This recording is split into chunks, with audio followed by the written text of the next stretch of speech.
My mom raised me to know the Lord. My mom raised me in church. She raised me to serve the Lord. And I had the conviction of the Holy Spirit, and at the end of the day, I made my own choices. Well, hello you guys, and welcome back to my channel. I have somebody really special with me today. This is my mom, and it's actually not her first time here. If you've been sticking with me on YouTube for a while, you'll know that my family wrote a song together a few years ago. My mom was in the video, so I'll link that right up here. But today we are going to dive into something a little bit juicy. But before I get into that, if you are new here and you are not subscribed, or if you keep coming back week after week after week and you are still not subscribed, hit the subscribe button below, give the video a like. It really helps me out. But the reason that we are here is because my mom saw my abstinence journey video. Oh joy. Oh joy. So I was just assuming she hadn't seen the video because I wanted to warn her before she watched the video because it was very transparent.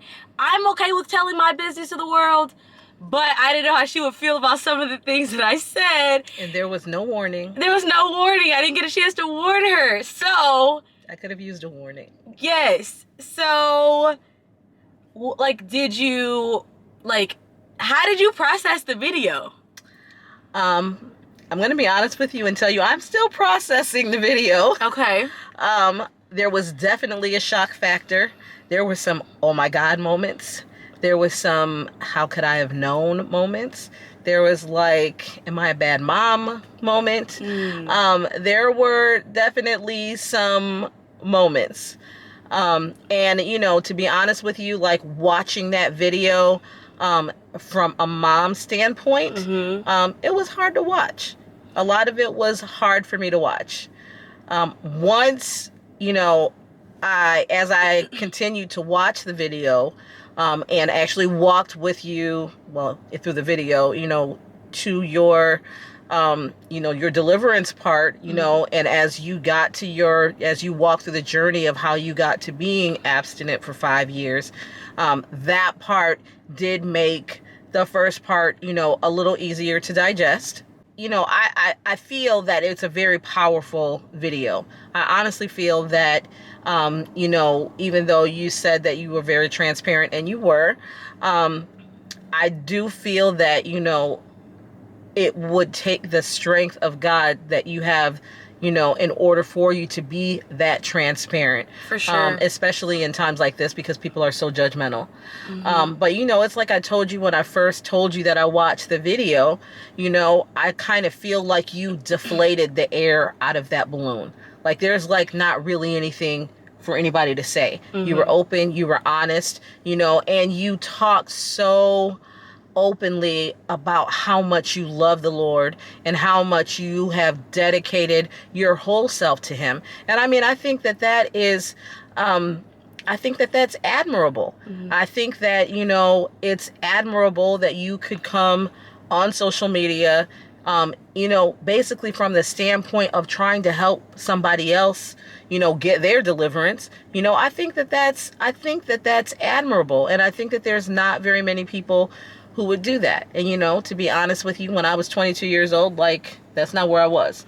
So, you know, I think that that says a lot. I also think that, you know, in this day and age and like where people are in the world, you know, if you look statistically, there are fewer people today than say 20, even 30, even 40 years ago who say that they believe in God. And one of the age groups that is, you know, declining are young people. So to have somebody who is young like yourself to put all of that out there and putting your all on the line for the Lord to try to bring more young people to the Lord. And honestly, I'm going to be honest and go a step further than that, because really with that testimony, that's not just for young people. There are some older people out there, you know, who that can speak to. So I do think it was admirable. You know, still difficult to hear, but it was definitely admirable. Oh, thank you. I appreciate that very much so. Like, what was the hardest part? There were things in there that you mentioned that I had no idea about. Okay. Like, you know, you admitted that you like snuck out when I was gone. I had no idea that that was happening. Yeah, so this happened, this particular thing in the video. I talk about how I need to link my abstinence journey video if you haven't seen it. I'll link it right here. But in the video, I talk about how the last time I had sex was the day after my 18th birthday. My mom was on her honeymoon. She just got married. She was gone for a week. I was technically not completely unsupervised. I really wasn't. Actually, I had some other family members kind of keeping an eye out on me, but I did take the opportunity to be sneaky. So that's what she's referring to. Is there anything else that was like particularly hard? The sending nudes part. Sending nudes, that was definitely difficult, especially when you mentioned like junior high. I was just like, what? Yeah. Yes. So I had absolutely no idea. In the video you talk about how you had the innocent church girl facade. You didn't just have it like with boys. Mm-hmm. You had it with us. So and I bought into that too. Yeah. So, it's not just people that didn't know you. Like, I knew you. I mean, that was definitely a shock factor for me. Mm-hmm. That makes a lot of sense. Did you think when I was a teen, as a teenager, did you ever suspect I was like having sex? I mean, I did. Okay. And let me say, I did tell my mom that I was not a virgin when I was 16. No, I was 17. I lost my virginity at 16, and I told her when I was 17 I had sex with this boy one time, and then he literally like left like the house without like talking to me. We weren't at my house, for the record. We were wherever we were, and he literally left, and he like didn't say bye, nothing. He just like got out that jam, and I was obviously a sobbing mess. And so I ended up telling my mom that day, just to vent, and like just to like, because I was just so upset. I was like kind of like inconsolable. And so I did tell her that I wasn't a virgin that day, just because I really did need some like emotional like support. But aside from that, you like, before I told you that, you never thought anything? Or before you told me that, did I think that you were sexually active? Absolutely not. Okay, that's interesting. Having been a teenager so recently, it's not surprising to me when I ever hear like a teenager, even the most unsuspecting ones, doing things just because I was that person. And I started off very innocent. It's not like I woke up one day like I just want to have sex with everybody. That's definitely not how it happened. I just got, some bad influences and gave into peer pressure, and that's just how it happened. Having teenagers are always their own challenge. And I mean, I have 4 kids. You were like number 3. And now I'm on, teenager number 4. Lord help me. Lord. Teenagers come with their own set of challenges. And, honestly, for each one of you, there was some type of challenge to be had, once you hit your teenage years. With that aside, in general, do I think that you were a hard child to parent?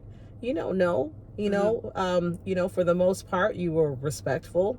I could leave you at somebody's house and not worry that, you're going to embarrass me. Like, you knew how to talk to people. You knew how to treat people. You got good grades in school. You basically did what was expected of you. You had a vested interest in, your schoolwork and where you wanted to go, as far as like going to college and making sure that you got the things done and got the things,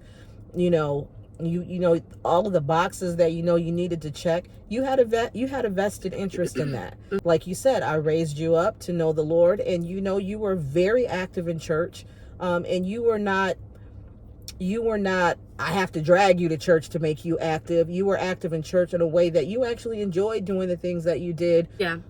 And I agree. And I think sometimes it's not the kid that you think needs all your attention that does. And I got plenty of attention. I'm not trying to say I was attention deprived, but I think one of the things, as I've been thinking about sharing this journey and how I got to where I was when I was in high school, I think that my mom worked a lot, because at that time she was a single mom. My whole time in high school until like the very end, she was a single mom. And so she would be at work until like 5:30, which a lot of parents are.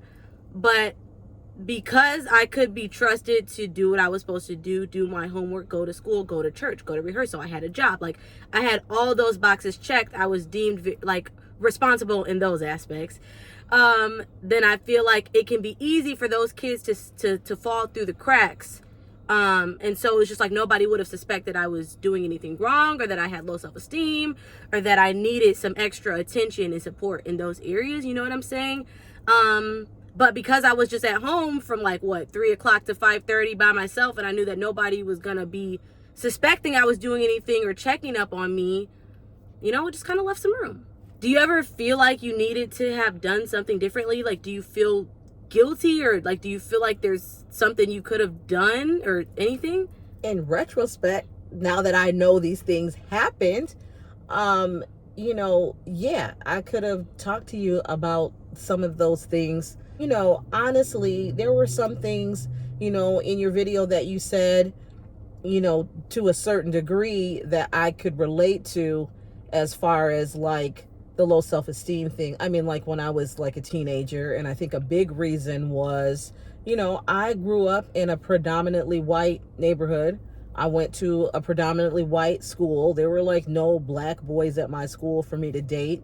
And it made me feel some kind of way that, like all my friends, there were boys at school that they liked, or there were boys at school that they dated. There was nobody at my school that I dated, or no one at my school that, wanted to date me. And if they did, well, there was one or two, but, they, again, I was in a predominantly white neighborhood. They weren't gonna, weren't gonna try to date like this black girl, especially back then when I was going to school. It's not even nearly, like it is today. Mm-hmm. And so, as a teenager, if I'm going to be honest, I was a bit flirtatious as a teenager. Not because I just wanted to have so many guys to date. It was more so that, I felt like I had this thing to prove, like I can get a guy if I want to. Mm-hmm. Like, I mean, like I'm not ugly, but so, I'm just saying, to a certain degree, I could relate. Mm-hmm. And I feel that if I had known that you were going through that, I would have been able to talk to you about it from, a standpoint, of maybe how you might not have known, like, how I might have been as a teenager. Mm-hmm.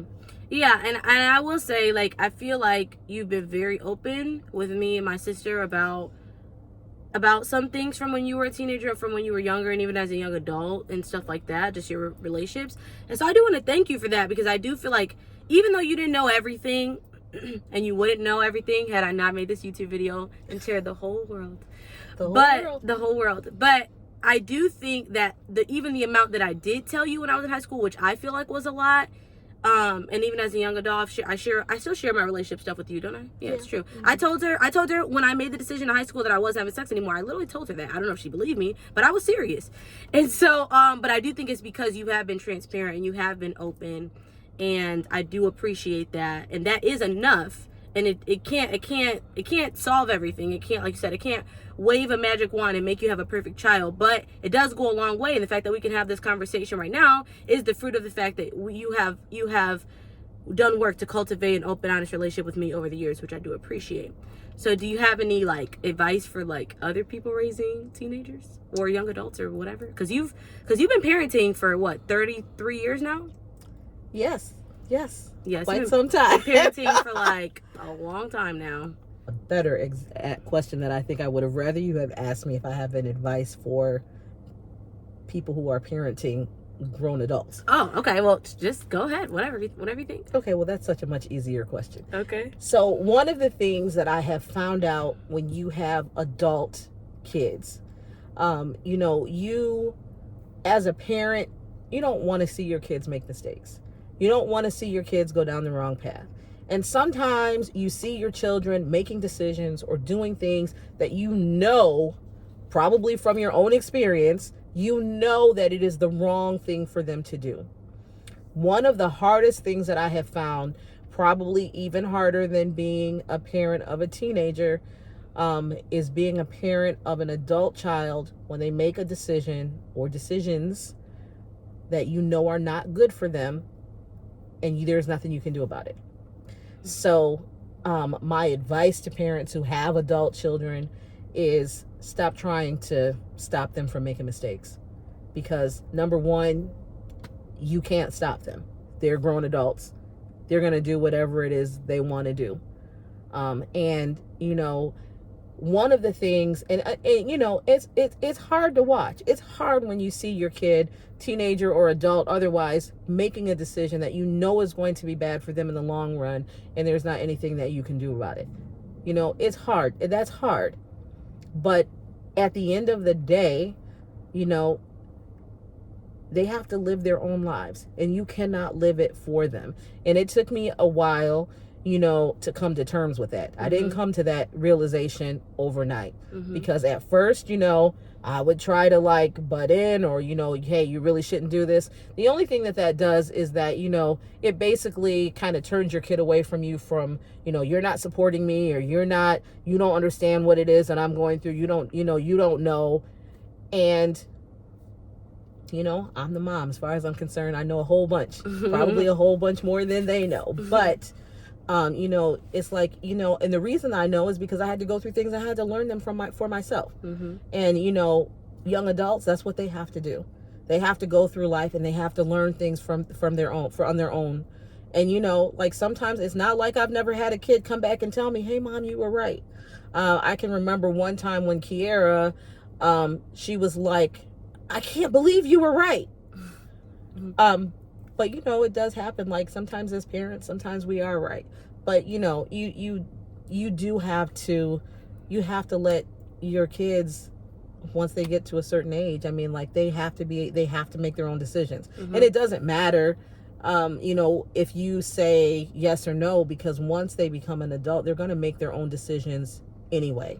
So what I've found the best thing to do is, you know, that doesn't mean that I might not sometimes give you my unsolicited advice. Unsolicited. I may do that, you know, but at the end of the day, you know, I'm going to do my best as your mom to support the decisions that you make. And then, you know, if they go the right way, great. If they go wrong and then you need some support afterwards, you know, I'll do my best to be here. Now, might I be praying in the background that you make the right decision?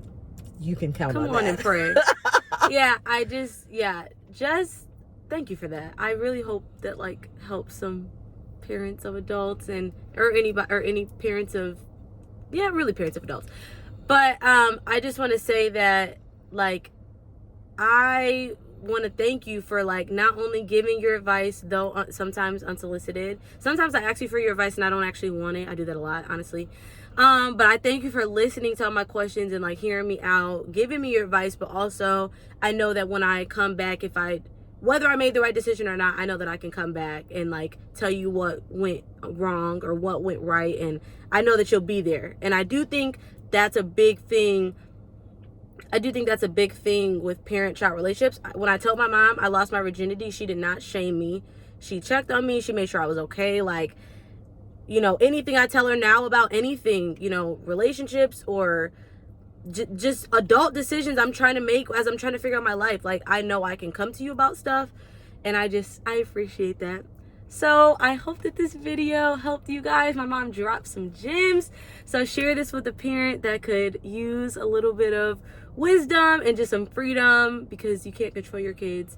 And if you train up a child the way they should go when they get older, they will not depart from it. That's what the Bible says. So anyway, if you have not subscribed yet, subscribe to this video, and I will see you guys in my next one.